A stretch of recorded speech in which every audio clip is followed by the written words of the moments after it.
Vikramshila IAS coaching institute 14 बीघा Rishikesh. Ancient history कर रहे थे हम लोग, प्राचीन भारत का इतिहास, एंशियंट हिस्ट्री ऑफ इंडिया। उसमें हम मौर्य साम्राज्य कर रहे थे। 7 स्टार चैप्टर है, प्री और मेंस पॉइंट ऑफ व्यू से बहुत इंपॉर्टेंट। आज इसका जो टॉपिक है हमारा वो है मौर्यकालीन शासन व्यवस्था। मौर्यकालीन शासन व्यवस्था। तो भाई इसमें क्योंकि अब जो यूपीएससी क्वेश्चन बनाती है, कौन किसके पिता कौन, माता कौन, बच्चे कौन, ये सब चीजें नहीं पूछी जाती। मेन ये होता है आपका कौन, मेंस पॉइंट ऑफ व्यू से मौर्यकालीन शासन व्यवस्था, है ना। आर्थिकी पूछी जाएगी, समाज क्या था, कैसा था, वो सब चीजें पढ़ रहे हैं हम लोग। तो भारतवर्ष में सर्वप्रथम चंद्रगुप्त मौर्य ने राजनीतिक केंद्रीयकरण की स्थापना करके एक विस्तृत शासन व्यवस्था की नींव डाली। केंद्रीयकरण बोलते हैं सेंट्रलाइज, जब सारी ताकतें किसके हाथ में होती हैं, राजा के हाथ में होती हैं, केंद्र के पास होती है, तो हम बोलते हैं केंद्रीयकरण हो गया जी। और जब विकेंद्रीकरण होता है, जब शक्तियां बांट दी जाती हैं, तो उसको बोलते हैं विकेंद्रीकरण, डिसेंट्रलाइजेशन। क्या बोलते हैं? जैसे अगर माना इस देश में सारी शक्तियां संसद के पास होती, तो हम बोलते हैं भाई केंद्रीयकरण है, ये क्या है, सेंट्रलाइज्ड है। लेकिन भाई केंद्र में संसद है, राज्यों में विधानमंडल है ना, नगरों में आपके नगर निकाय हैं, गांव में आपकी पंचायतें हैं, काम कर रही है ना। इसको बोलते हैं ये विकेंद्रीकरण का उदाहरण है, ठीक है।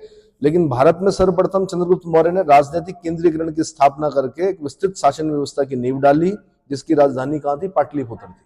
कहां थी? कालांतर में अशोक ने इसमें कुछ समयानुकूल प्रशासनिक सुधार किया और उसे कल्याणकारी स्वरूप प्रदान किया। उसे कल्याणकारी स्वरूप प्रदान किया। अब जैसे विश्व का सबसे बड़ा लोकतंत्र हम हैं, लेकिन जब हम अपने संविधान को पढ़ते हैं तो वहां पर हम डीपीएसपी भी पढ़ते हैं, डायरेक्ट प्रिंसिपल स्टेट पॉलिसी। उसमें यह कहा गया है कि देखिए जो संसद हो गया या विधानमंडल हो गया, इनका पहला काम क्या होता है? विधि निर्माण करना, विधि का। तो उसमें बोला गया कि जब भी आप विधि निर्माण करेंगे, जब भी आप कोई कानून बनाएंगे, तो आप कल्याणकारी राज्य की अवधारणा को क्या करेंगे? आत्मसात करेंगे। कहां से? राज्य के नीति निर्देशक तत्वों से। इतना समझ में आ रहा है? तो मैंने कहा ऐसा ही शायद उस समय जब मौर्य काल रहा होगा, चंद्रगुप्त मौर्य से बिंदुसार, बिंदुसार से अशोक, तो अशोक के टाइम तक क्योंकि साम्राज्य विस्तार तो बहुत ज्यादा हो गया था, लेकिन क्या कल्याणकारी स्वरूप दिया जाना बाकी था। तो वो काम किसने किया? अशोक ने किया। मौर्यकालीन शासन और प्रशासन के विषय में जानने का प्रमुख स्रोत जो है वो कौटिल्य का अर्थशास्त्र है। विष्णुगुप्त, कौटिल्य, चाणक्य, उनका अर्थशास्त्र है। मेगस्थनीज की इंडिका है। रुद्रदामन का गिरनार अभिलेख है, जूनागढ़ अभिलेख है, अशोक के अभिलेख हैं, ठीक है। इनमें हमें न केवल मौर्य शासन व्यवस्था का बोध होता है, अपितु उस समय की राजनीतिक सिद्धांत, राज्य और राजा के अधिकार तथा कर्तव्य, जनजीवन और विभिन्न राज्यों के पारस्परिक संबंधों एवं आदर्शों आदि का भी ज्ञान प्राप्त होता है। क्या क्या पता चलता है हमें? एक तो राजनीतिक सिद्धांत, राजनीतिक सिद्धांत। दूसरा राज्य और राजा के अधिकार तथा कर्तव्य, राज्य और राजा के अधिकार। अगर आप पॉलिटी के स्टूडेंट्स हैं तो आप ज्यादा बेहतर समझ पाएंगे, क्योंकि वहां पर भी अर्थशास्त्र क्या किया जाता है, बताया जाता है कि राज्य की परिभाषा क्या है, चाणक्य ने क्या कहा है, राजा को कैसे होना चाहिए, उसके क्या कर्तव्य हैं, उस पर क्या रिस्ट्रिक्शंस हैं, है ना। जनजीवन और विभिन्न राज्यों के पारस्परिक संबंधों एवं आदर्शों आदि का भी ज्ञान प्राप्त होता है। कौटिल्य ने अर्थशास्त्र में राज्य के सप्तांग सिद्धांत का उल्लेख करते हुए चक्रवर्ती सम्राट की अवधारणा प्रस्तुत की है। ये तो कई बार क्वेश्चन आता है, सप्तांग सिद्धांत किसने दिया? आंसर चाणक्य ने दिया। किसने दिया? कौटिल्य ने अपने अर्थशास्त्र में दिया सप्तांग सिद्धांत। तो क्या था ये? क्या बताया था इसमें? याद आया कुछ? क्या बताया था? शासक राजा होना चाहिए, उसके पास दुर्ग होना चाहिए, उसका बल होना चाहिए, उसका मित्र होने चाहिए, उसका अमात्य होने चाहिए। ये पढ़ चुके हो ना, पहले बता चुका हूं मैं। तो ठीक है, राजा ने अर्थशास्त्र में राज्य के सप्तांग सिद्धांत का उल्लेख करते हुए चक्रवर्ती सम्राट की अवधारणा प्रस्तुत की। हिमालय से समुद्र पर्यंत तक राज्य क्षेत्र धारित करने वाले राजा चक्रवर्ती कहलाता था। कौटिल्य के अनुसार राज्य में सम्राट की स्थिति कूट स्थनीय होती थी। वह दैवीय उत्पत्ति में विश्वास नहीं करता था, अर्थात राजत्व के साथ देवत्व नहीं जुड़ा हुआ था। राजत्व के साथ देवत्व। कौटिल्य विद्वान था भाई। उसने क्या कहा? उसने कहा ऐसा कुछ नहीं है, देवताओं की इच्छा से नहीं बनता है राजा। राजा को बहुत क्या करने पड़ते हैं?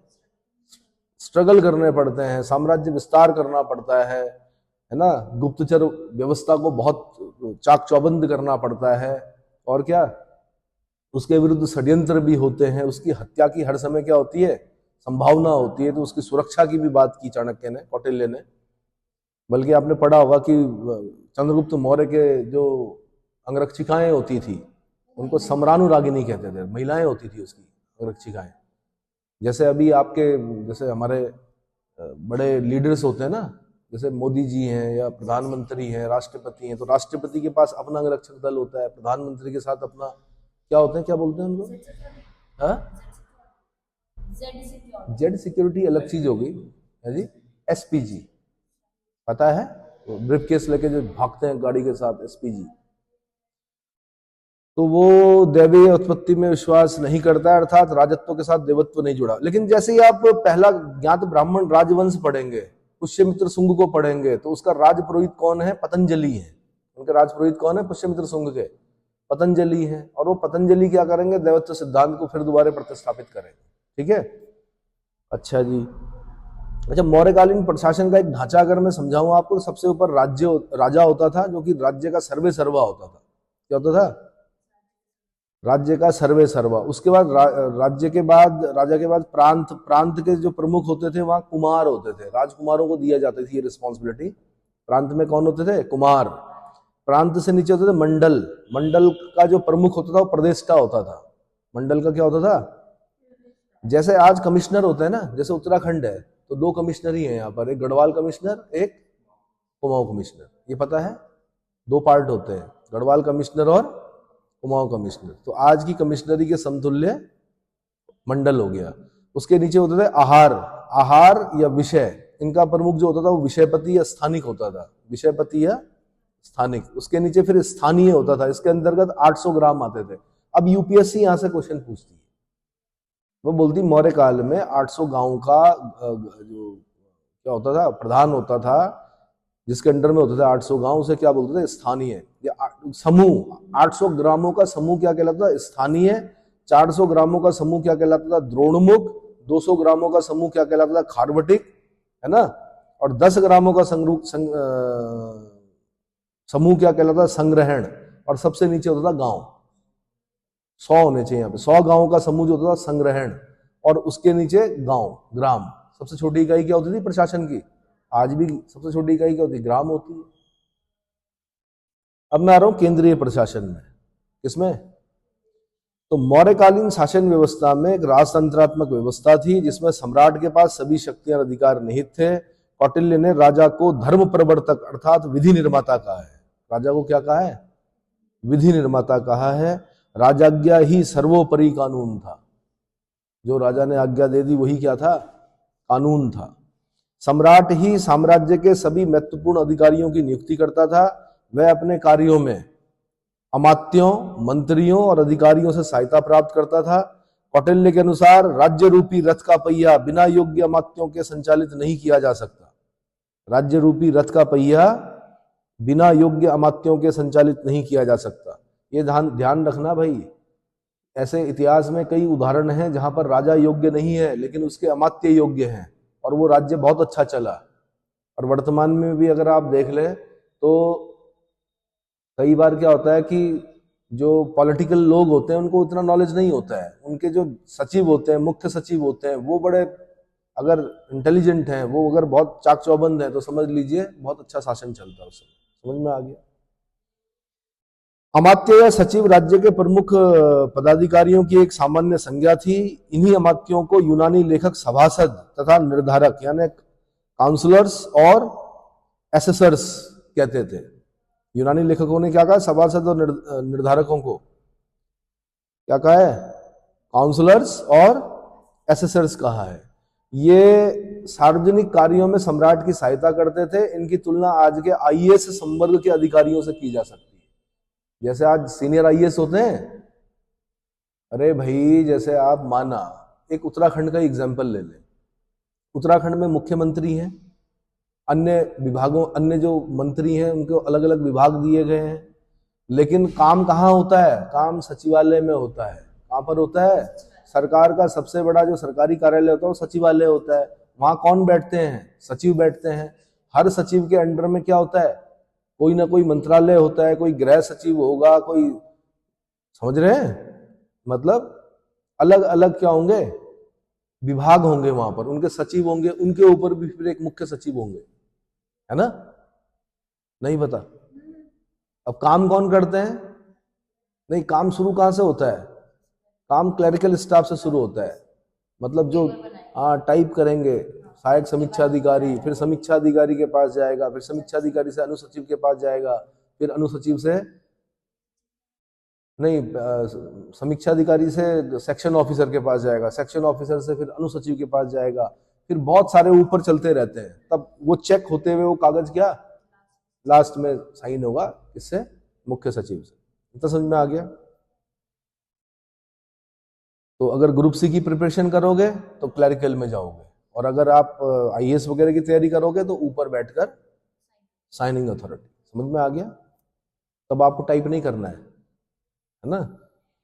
केंद्रीय प्रशासन, मैंने कहा मौर्यकालीन शासन व्यवस्था एक राजतंत्रात्मक व्यवस्था थी, सम्राट के पास सभी शक्तियां अधिकार निहित थे। कौटिल्य ने राजा को धर्म प्रवर्तक अर्थात विधि निर्माता कहा है, राज्याज्ञाएं ही सर्वोपरि कानून थी, ये बता दिया मैंने। साथ में ये भी बता दिया कि जो ये अमात्य हैं, जिन्हें यूनानी लेखक सभासद, निर्धारक यानी काउंसलर्स और एसेसर्स कहते हैं, ये आज के आईएएस संवर्ग के अधिकारियों से इनकी तुलना की जा सकती है। प्रथम श्रेणी के अमात्य मंत्रण के सदस्य, द्वितीय श्रेणी के अमात्य मंत्री परिषद के सदस्य, और तृतीय श्रेणी के अमात्य अन्य विभागीय अध्यक्ष। प्रथम श्रेणी के अमात्य मंत्रण के सदस्य, द्वितीय श्रेणी के अमात्य मंत्री परिषद के सदस्य, और तृतीय श्रेणी के अमात्य अन्य विभागीय अध्यक्ष। भाई आईएएस बनोगे तो सीधे सचिव थोड़े बन जाओगे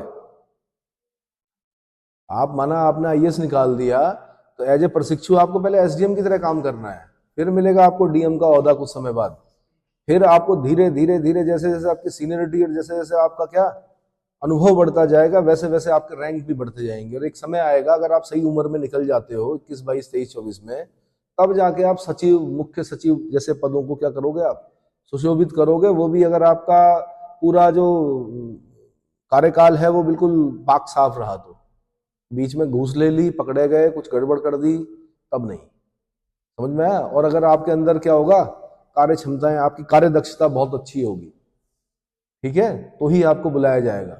अच्छे जो आईएएस होते हैं उनको कभी कभी प्रधानमंत्री कार्यालय तक बुला दिया जाता है, ये पता है? तब ये नहीं देखा जाता कि आपकी अनुभव कितना है, आप बहुत अच्छे हैं, बहुत अच्छा काम कर रहे हैं, तो आपको पीएमओ बुलाया जाएगा। पीएमओ मीन्स, पीएमओ में जाना मीन्स वेरी पावरफुल। समझ में आया? चलो जी, इन अमात्यों में से जो सभी प्रकार के आकर्षणों से परे समझे जाते थे उन्हें मंत्री नियुक्त किया जाता था। आकर्षणों से परे समझे जाते थे उन्हें मंत्री नियुक्त किया जाता था। यह एक छोटी समिति, जिन्हें मंत्रण कहा जाता था, के सदस्य होते थे। मंत्रण के अलावा एक नियमित मंत्री परिषद भी होती थी, जिसकी सदस्य संख्या निश्चित रूप से अधिक होती थी। कौटिल्य बड़ी मंत्री परिषद को राजा के हित में मानते थे, इससे उनकी मंत्रणा शक्ति अर्थात निर्णय करने की शक्ति बढ़ती है। अर्थशास्त्र में मंत्री परिषद को एक वैधानिक आवश्यकता बताया गया है। क्या बताया गया है?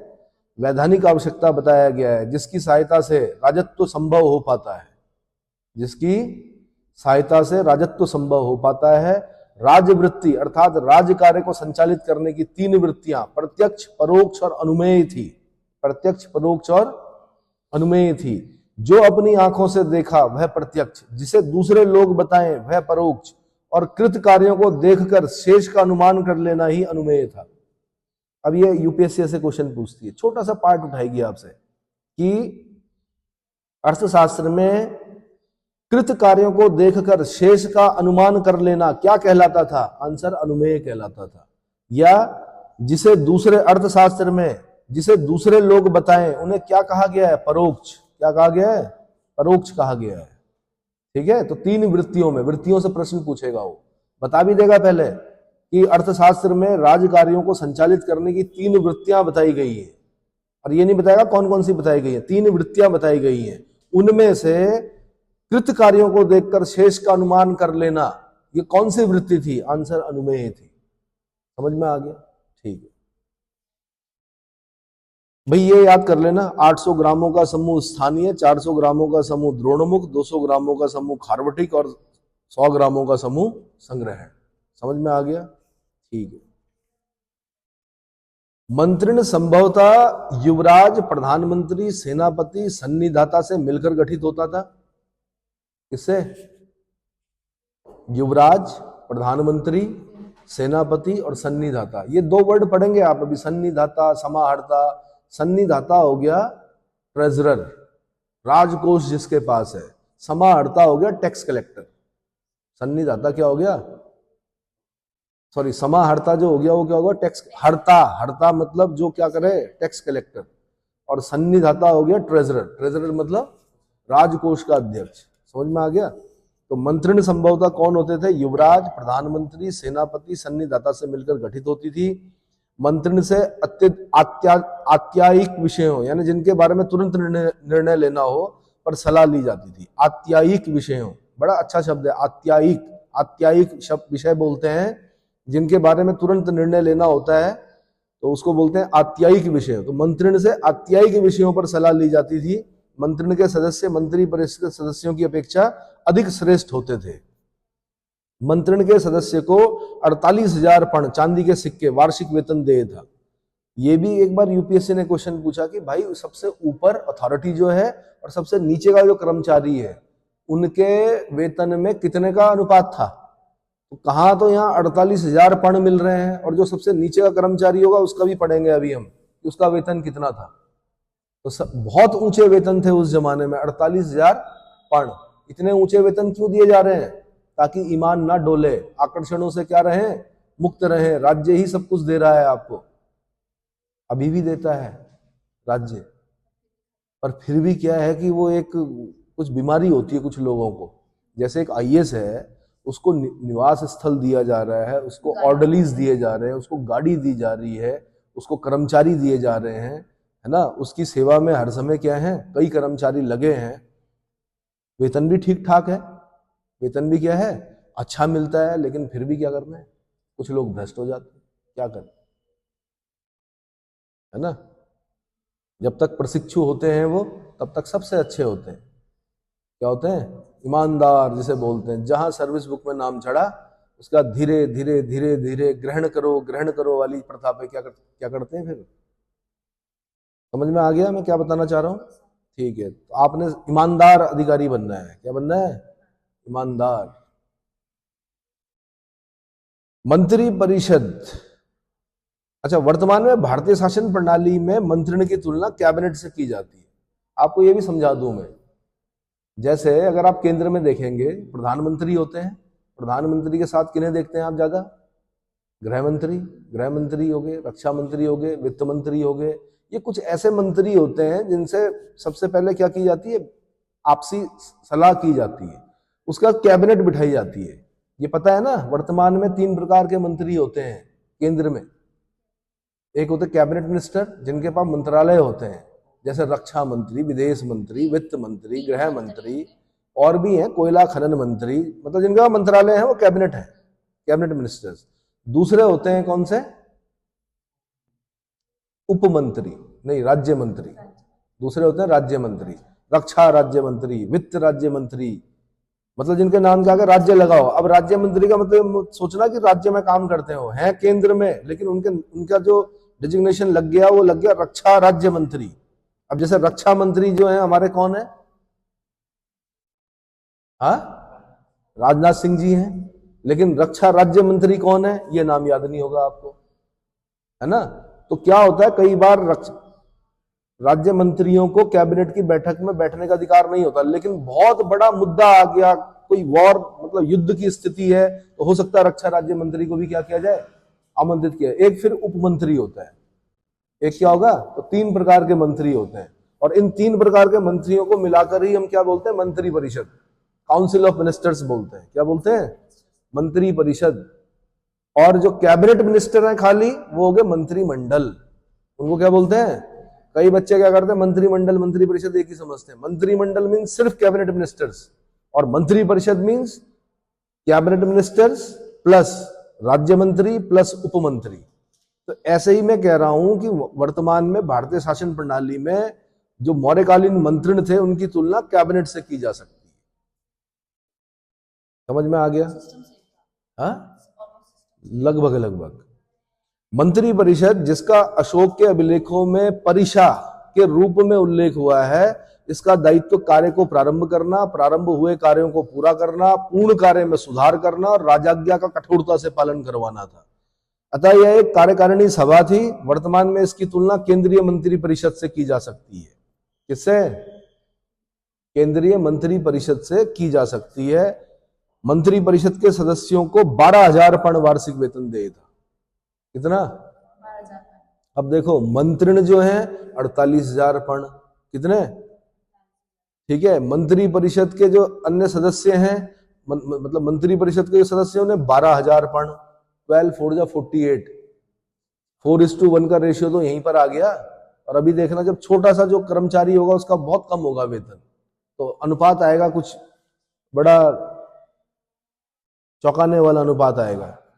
है 60 पर्ण है। अब 48,000 पर्ण बटे 60 कर दो, 0 से 0 काट दो, 6 8 जा 48 कुछ ऐसा करके होगा। 60 पर्ण नहीं होगा भाई। सबसे नीचे कितने है? हाँ जी,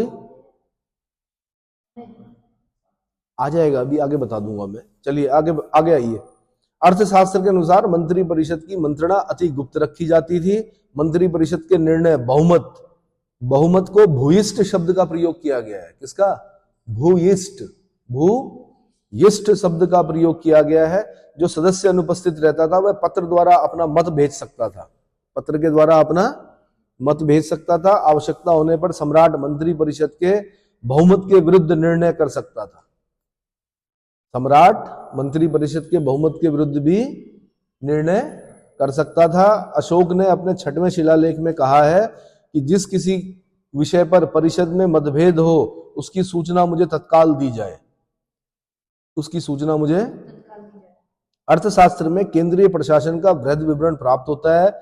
यह शासन की सुविधा के लिए अनेक विभागों में विभक्त था। प्रत्येक विभाग को तीर्थ की संज्ञा प्रदान की गई है। अर्थशास्त्र में 18 तीर्थों के पदाधिकारियों का वर्णन मिलता है। कितने तीर्थों की संख्या कितनी है? 18। तीर्थों की संख्या कितनी है? 18। समझ में आ गया?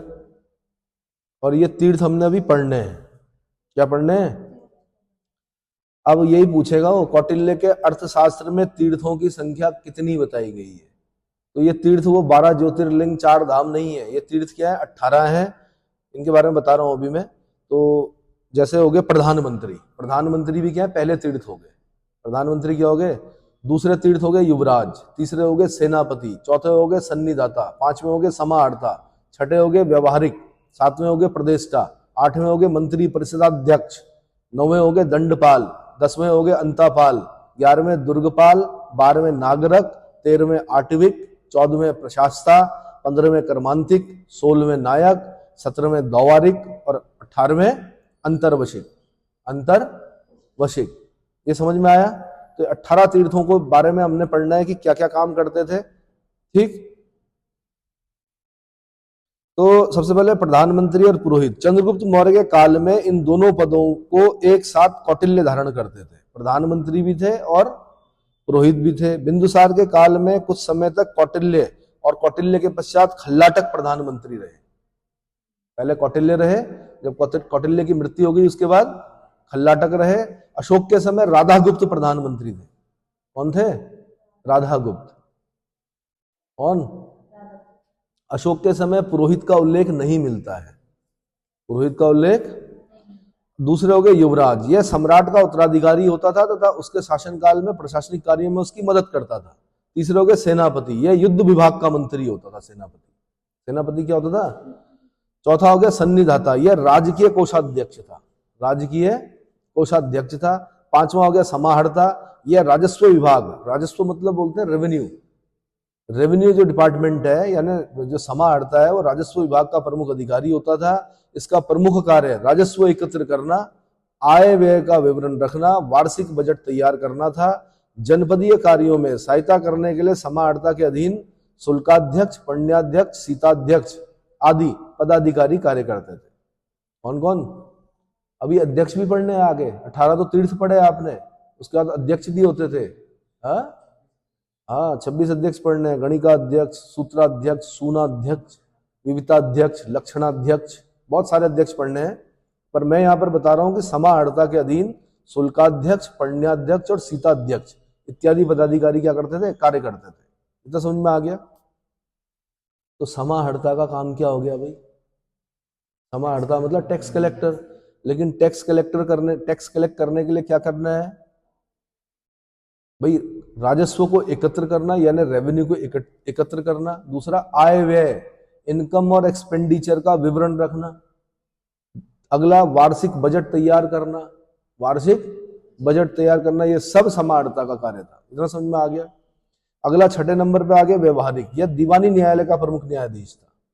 दीवानी न्यायालय का प्रमुख न्यायाधीश।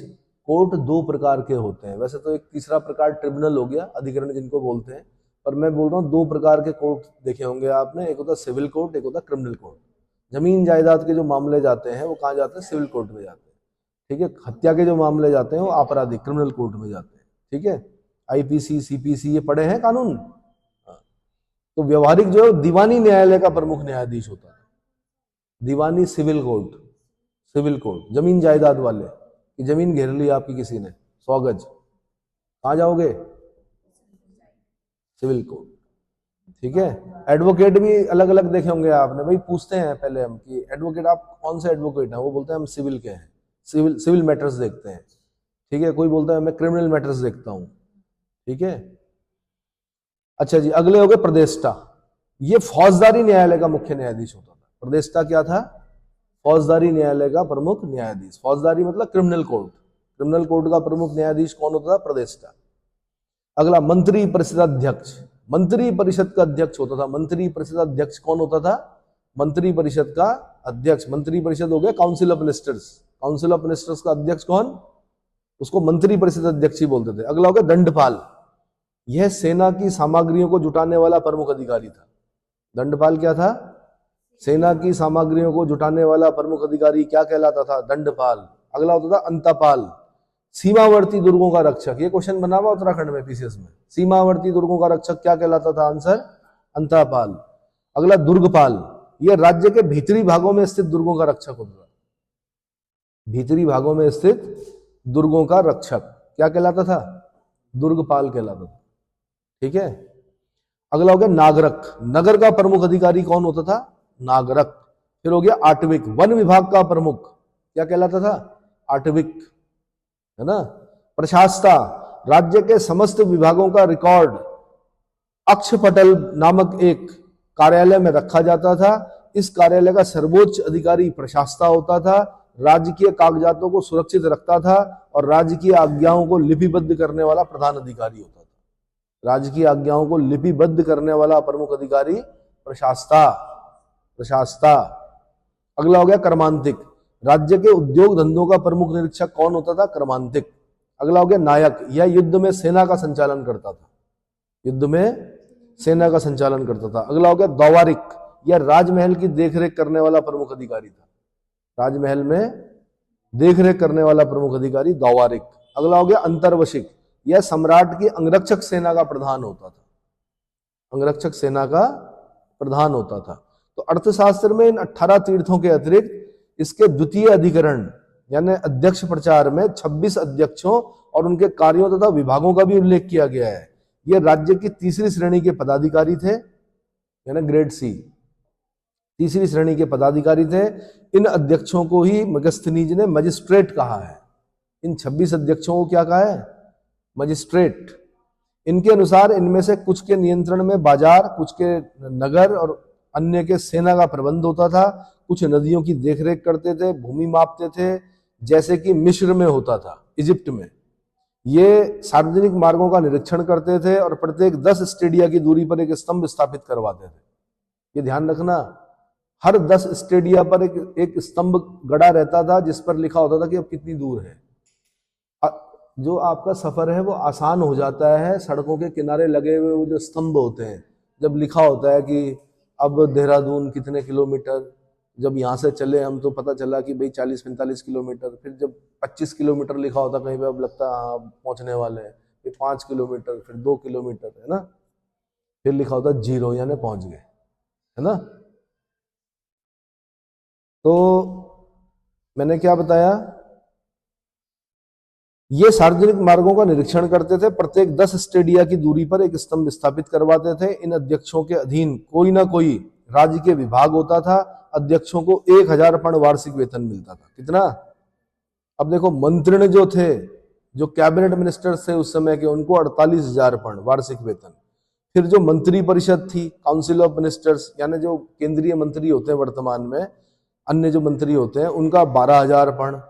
और फिर आगे कौन? उनके नीचे आगे तीर्थ, और तीर्थों के नीचे आगे कौन? अध्यक्ष। और इनकी संख्या कितनी? 26। और इनका वेतन कितना?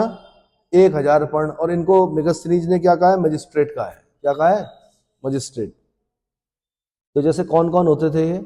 पण्याध्यक्ष, वाणिज्य विभाग का अध्यक्ष। पण्याध्यक्ष मतलब वाणिज्य, कॉमर्स, है ना, वाणिज्य विभाग का अध्यक्ष। सुराध्यक्ष, आबकारी विभाग का अध्यक्ष, शराब से संबंधित, सुरा मतलब शराब, तो आबकारी विभाग का अध्यक्ष क्या कहलाता था? सुराध्यक्ष।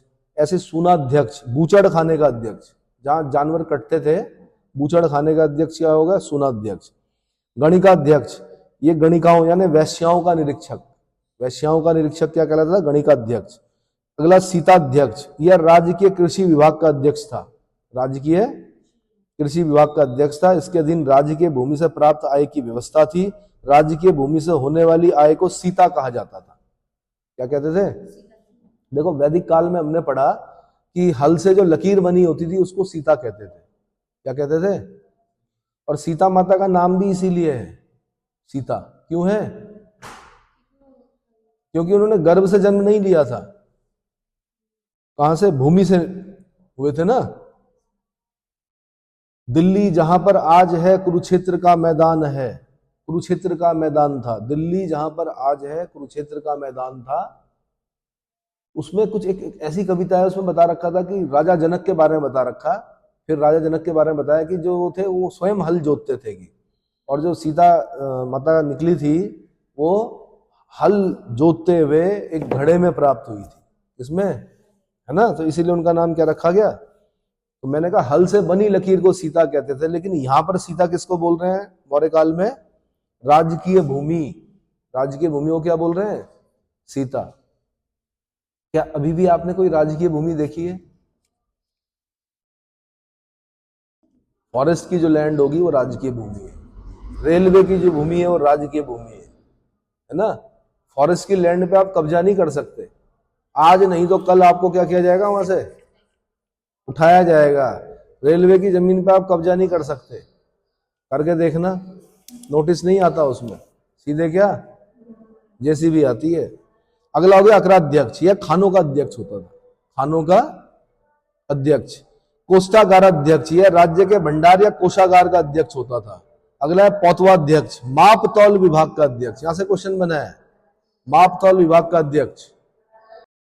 पतनाध्यक्ष, पतनाध्यक्ष क्या होता था? बंदरगाहों का अध्यक्ष होता था। मुद्राध्यक्ष, पासपोर्ट विभाग का अध्यक्ष, पासपोर्ट विभाग का अध्यक्ष भी होता था, मुद्राध्यक्ष बोलते थे उसको। नवाध्यक्ष, जहाज रानी विभाग का अध्यक्ष।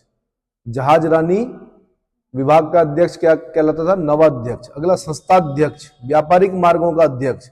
इसके बिना अनुमति के पुराना माल नहीं बेचा जा सकता था, संस्थाध्यक्ष, है ना। लक्षणाध्यक्ष, ये उत्तराखंड पीछे से क्वेश्चन है। यह छापे खाने विभाग का अध्यक्ष था। यह मुद्रा जारी करने वाला यानी टकसाल प्रमुख अधिकारी होता था। टकसाल बोलते हैं मिंट को, जहां सिक्के ढाले जाते हैं उसे क्या बोलते हैं? टकसाल। तो टकसाल का प्रमुख अधिकारी कौन होता था? लक्षणाध्यक्ष। ठीक है। प्रत्येक टकसाल सौवर्णिक नामक अधिकारी के अधीन होती थी।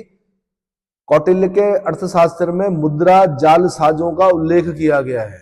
उस जमाने में भी नकली नोट नकली मुद्रा बनाने वाले, जैसे अभी नकली नोट छापते हैं, उस जमाने में भी मुद्रा जाल साजों का उल्लेख किया गया है, जिन्हें कूटा रूपकार कहा गया है।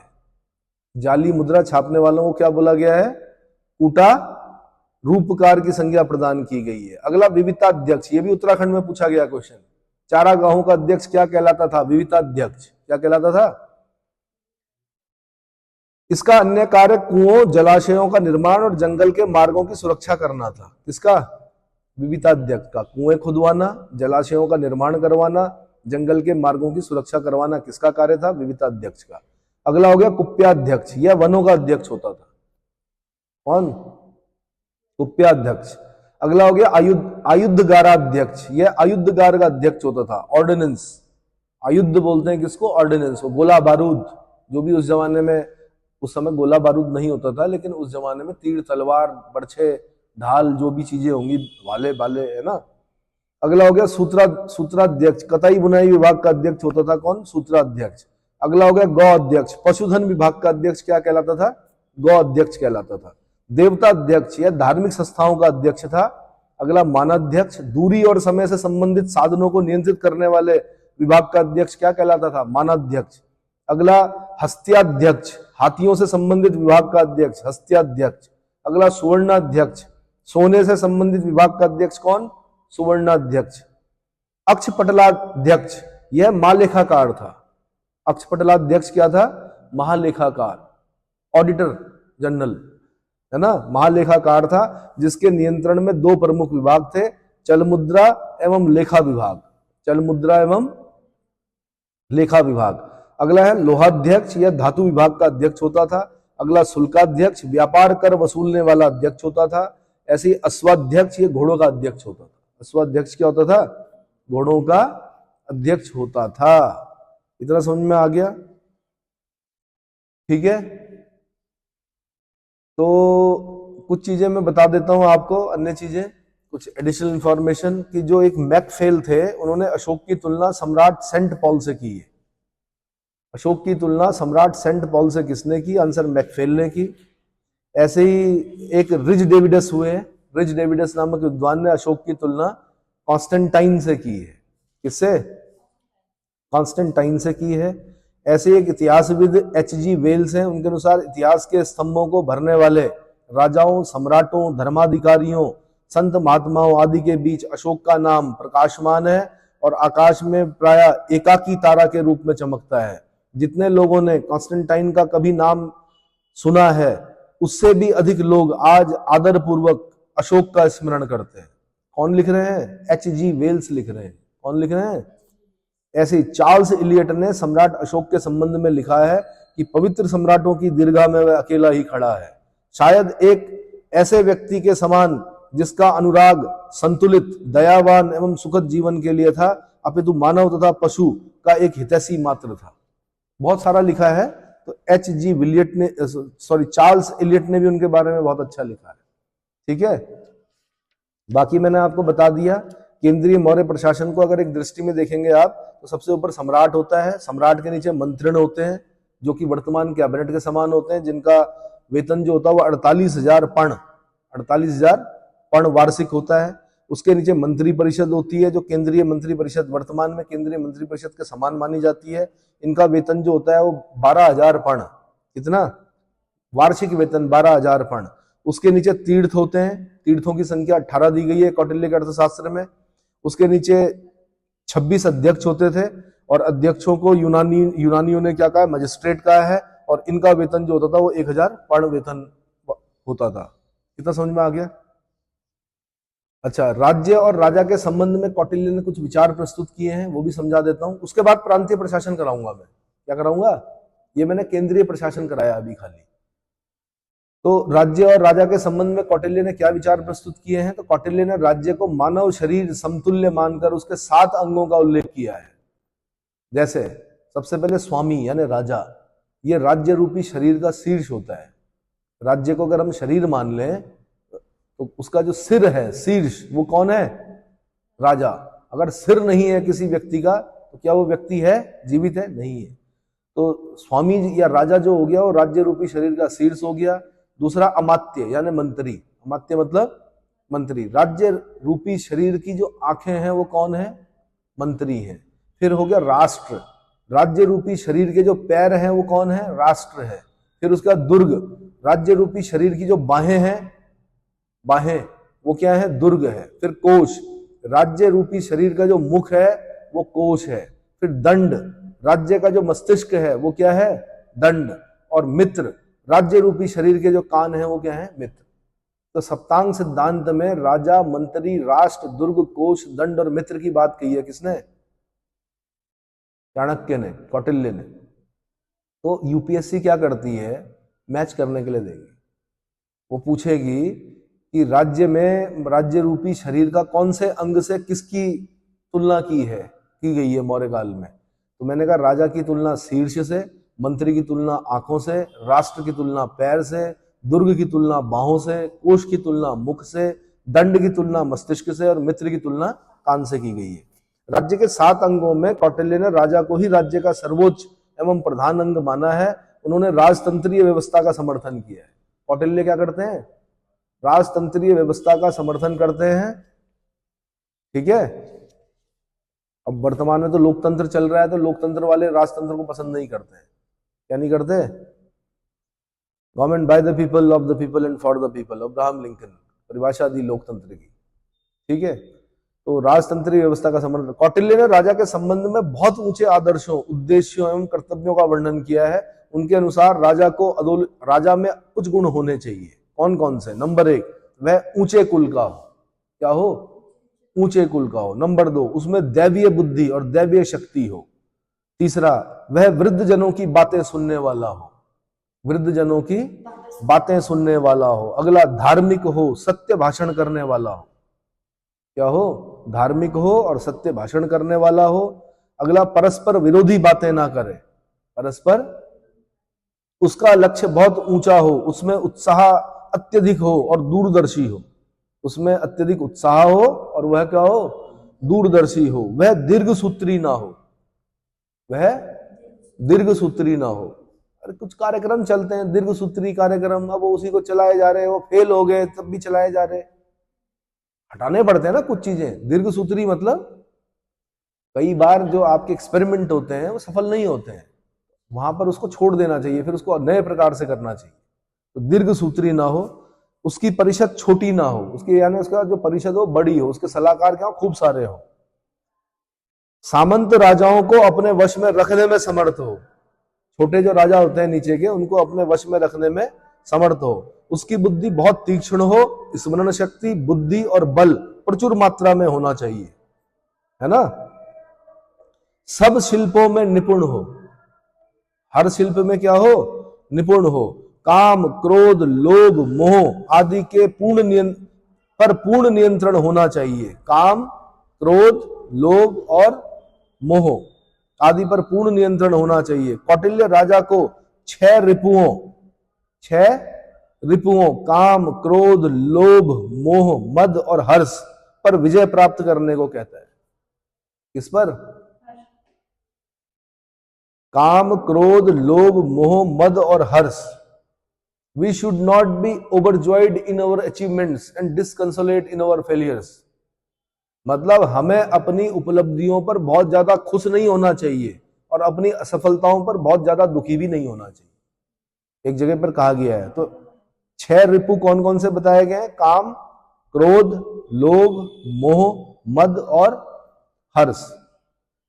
कौटिल्य के अनुसार राजा में कुछ गुण स्वाभाविक रूप से होने चाहिए तथा कुछ अभ्यास से प्राप्त हो सकते हैं। इसलिए कौटिल्य राजा के प्रशिक्षण पर बहुत बल देता है। राजा के प्रशिक्षण पर बहुत अधिक बल देता है। कौटिल्य ने राजा की दिनचर्या का भी उल्लेख किया है। उसके अनुसार राजा को प्रमादी होने से बचने के लिए उसके समय का एक एक क्षण काम में लगा होना चाहिए। कौटिल्य राजा के 24 घंटे को 1.5 घंटे की 16 घड़ियों में बांटता है। दिन की 8 घड़ी और रात की 8 घड़ी। दिन की 8 घड़ी और रात की 8 घड़ी। पता चला कि राजा बने आप और उसके बाद सो गए, ये काम नहीं होता है। पता चला आपने सबसे मिलने से इनकार कर दिया, किसी की भी आपने क्या नहीं ली? अपनी मंत्री परिषद की सलाह नहीं ली और आपने कहा कि मैं ही राज्य हूं, मैंने जो कह दिया वही कानून है, तो वो नहीं चलता है। ठीक है। तो कौटिल्य तो बहुत सारी चीजें बताता है। वैसे ऐसे कुछ क्वेश्चन बने हैं कि भारत का प्रथम केंद्रीकृत प्रशासन कौन सा है? तो मौर्य प्रशासन। भारत का पहला केंद्रीकृत प्रशासन जो दिखाई देता है बिफोर क्राइस्ट में, ईसा भी नहीं हुए थे उस समय, ईसा मसीह के बहुत समय पहले जो केंद्रीकृत प्रशासन दिखता है इस देश में, वो मौर्य प्रशासन है। प्रथम, द्वितीय, तृतीय श्रेणी के अमात्य, जिन्हें क्रमशः मंत्री, मंत्रिण, मंत्री परिषद एवं अध्यक्ष की संज्ञा प्राप्त थी, उनके वेतन कितने कितने दिए जाते थे, तो 48,000 पण, 12,000 पण और 1,000 पण। देखो ना कितना डिफरेंस है, 48,000 पण, 12,000 पण और 1,000 पण। कौटिल्य, कामंदक, मेगस्थनीज, मेघातिथि में से किसने कहा था कि राजा को मंत्रियों का परामर्श लेना चाहिए, अकेला पहिया नहीं चल सकता, अकेला पहिया नहीं चल सकता, आंसर कौटिल्य ने। दीवानी न्यायालय का प्रमुख क्या कहलाता था, तो व्यवहारिक कहलाता था। मेगस्थनीज, मजिस्ट्रेट किसे कहता है, तो अध्यक्षों को मजिस्ट्रेट कहता है। पासपोर्ट विभाग का अध्यक्ष क्या कहलाता था, तो मुद्राध्यक्ष। पासपोर्ट विभाग का अध्यक्ष क्या कहलाता था, मुद्राध्यक्ष। आज भी अगर आप किसी देश में जाएंगे तो पासपोर्ट पर पहले एक मोहर लगेगी आपकी, है ना, और अगर आपकी यूके की मोहर लग गई तो इसका मतलब यूरोप के अन्य देशों के लिए भी आपकी आसानी हो जाएगी मोहर लगने में। यूके एक ऐसा कंट्री है, अगर आपके पासपोर्ट पर यूके का लग गया, क्या मोहर लग गई, तो अन्य देशों में आपको सम्मान सहित बुलाया जाएगा, मतलब बोला जाएगा कि हाँ भाई अगर यूके होके आ गया, इसका मतलब क्या। अगला, मौर्य प्रशासन में सबसे निचली इकाई क्या थी, ग्राम। वो हर जगह जो सबसे निचली इकाई होती है प्रशासन की, वो क्या होती है, ग्राम होती है। अशोक का प्रधानमंत्री कौन था, राधागुप्त।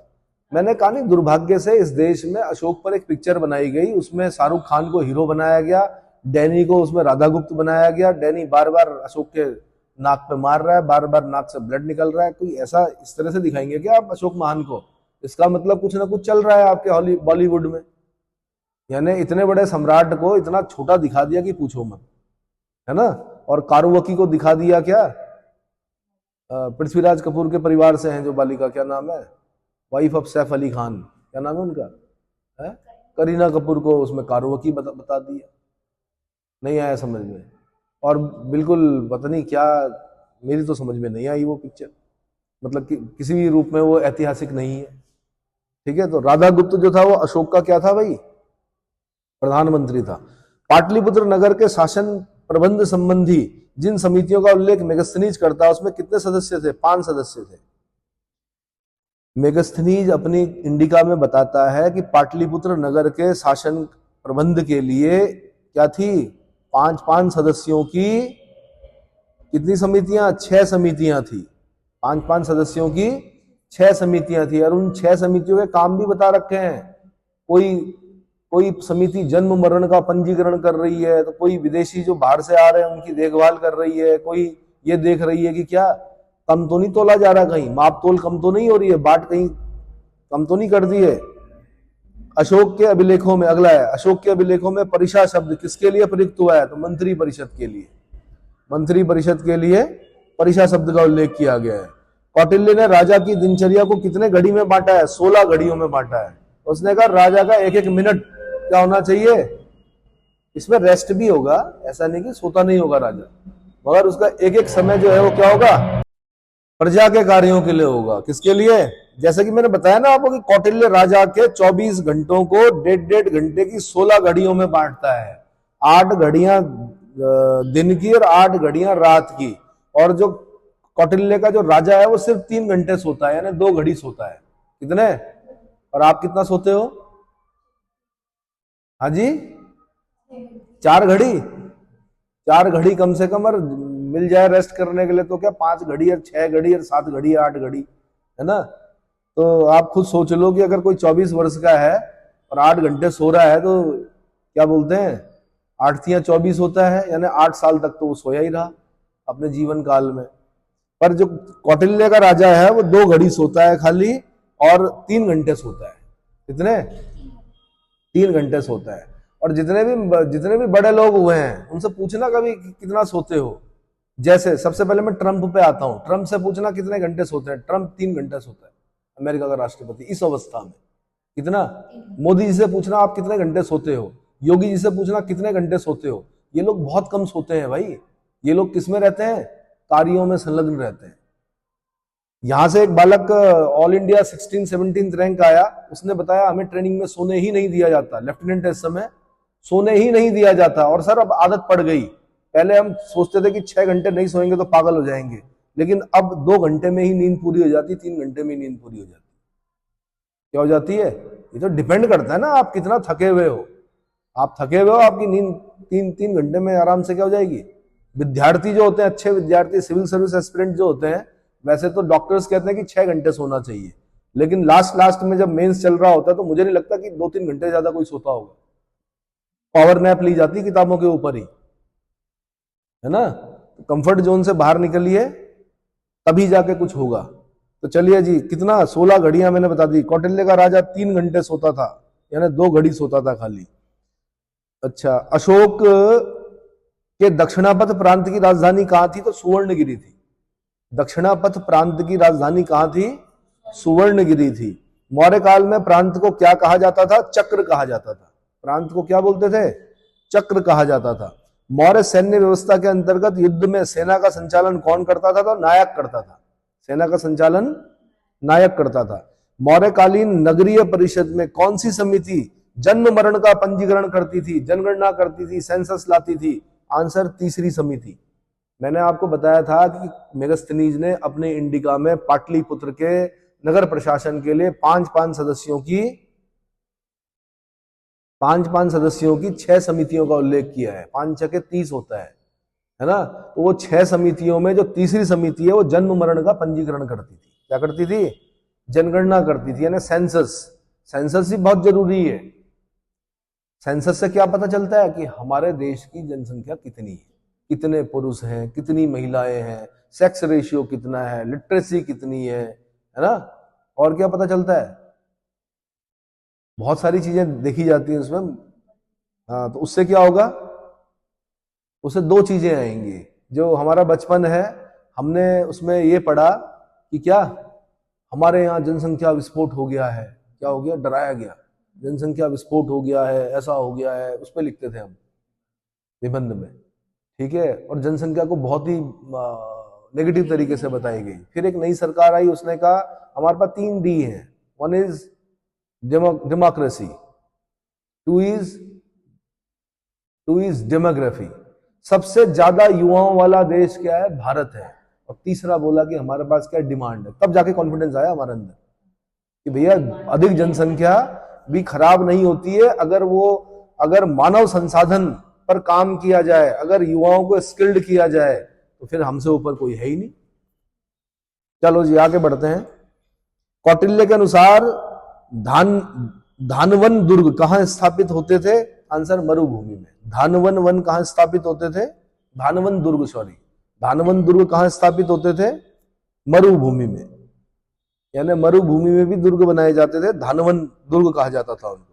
मौर्य न्यायालयों में कितने न्यायाधीश एक साथ बैठकर न्याय करते थे? 3। कितने? 3 न्यायाधीश बैठकर एक साथ न्याय करते थे। लेकिन अभी अगर आप देखेंगे तो सिंगल बेंच होती है, फिर डबल बेंच होती है। जैसे आप हाई कोर्ट में कोई मामला गया, सिंगल बेंच में गया, उसमें 1 न्यायाधीश बैठे हैं, उन्होंने निर्णय दे दिया, आप उस निर्णय से सहमत नहीं हो, आप डबल बेंच में फिर अपील करोगे कि अब 2 न्यायाधीशों वाले क्या बेंच में मैं क्या करता हूं? अपील करता हूं, फिर वो करेंगे, है ना। अच्छा जी, मौर्य काल में भूमि कर की दर क्या थी? तो 1/6 भाग। लेकिन आपने कौन सा रुम्मनदेही अभिलेख में पढ़ा कि अशोक ने वहां के लोगों को धार्मिक कर से मुक्त कर दिया और वहां का टैक्स घटाकर क्या कर दिया? 1/8 कर दिया। प्रणय कर किससे संबंधित था? ये बड़ा इंपॉर्टेंट है। कौटिल्य ने कई प्रकार के करों का उल्लेख किया है। क्या किया है? अब जब हम प्रणय बोलते हैं तो प्रणय प्रसंग का मतलब होता है, वैसे नायक और नायिका के बीच में अगर प्रेम संबंध चल रहा है उसको प्रणय बोला जाता है। क्या प्रणय बंधन अगर हम बोलेंगे तो विवाह के बंधनों में अगर बंध गए तो हम बोलते हैं कि प्रणय बंधन। लेकिन यहां पर इसके प्रणय का मतलब अलग है, आपातकालीन कर। कौटिल्य ने कहा है अगर आपातकाल आ गया तो राजा जनता से टैक्स वसूल कर सकता है, एक्स्ट्रा। क्या कर सकता है? एक्स्ट्रा वसूल कर सकता है, प्रणय कर। तो प्रणय कर किससे संबंधित था? आपातकालीन कर था ये एक प्रकार का। मौर्यों का वित्तीय वर्ष किस माह से प्रारंभ होता था? तो आषाढ़ माह से प्रारंभ होता था। हाजी, जुलाई, आषाढ़ माह से प्रारंभ होता था। इतना समझ में आ गया। अब इसके बाद मैंने कहा, जिस प्रकार से मैं आपको बता रहा था प्रशासन में, मैंने बताया ना आपको कि पहले राजा है, फिर प्रांत है, फिर मंडल है, फिर आहार विषय, फिर स्थानीय, द्रोणमुख, खार्वटिक, संग्रहण, ग्राम। तो अब इसके बाद मैंने आपको बताना प्रांतीय शासन के बारे में। किसके बारे में? अब प्रांतों के शासन के बारे में। अभी हमने केंद्र के बारे में पढ़ा, अगले लेक्चर में आपको मैं प्रांतीय शासन के बारे में बताऊंगा।